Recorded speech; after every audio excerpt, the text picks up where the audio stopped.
Well, as promised, it's turned out to be a pretty nice day today here in the Billings area. Hi, everyone. Bob McGuire here in the Q2 Weather Center. And look at that sunshine out there. A few high clouds up there on top of the rims, but for the most part, it's a pretty nice-looking day. Temperature-wise, that's looking good, too. 56 degrees right now with a west wind at 13, gusting to about 18 miles per hour here at 2 o'clock in the afternoon. But the big weather story is this. A winter weather advisory for much of western Montana. It stretches all the way out into the northeast corner of the state. Snowfall amounts, the lighter ones like 1 to 3, 1 to 4, 2 to 5 inches. That's what we're expecting out on the plains. Up in the higher elevations, up in the mountains, it's going to be more like 4 to 8 or 5 to 10 inches of snow in those areas. So it's going to be a pretty bad mountain event for them. In the meantime, let me show you how this thing is shaking out right now.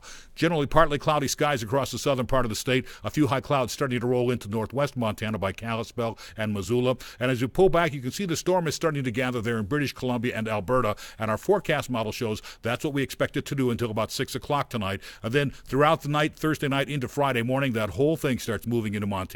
We'll still be too warm for snow in the Billings area in Miles City, so it'll come down as rainfall first, and then once the cold front moves in after that, the wet streets will turn to ice, and then we're going to put a lot of snow on top of that, especially by about 1 o'clock in the afternoon on Friday. We'll be snowing throughout most of the day on Friday until about 11:30 at night, and then eventually the whole thing starts moving out of here and heads into Wyoming on Saturday morning. So temperature-wise, it's going to be 51 degrees next hour for us, rolling back down into the 30s throughout the rest of the afternoon, and eventually by this time tomorrow, it's going to be 36 degrees, just about the time when the rain starts changing over to snow.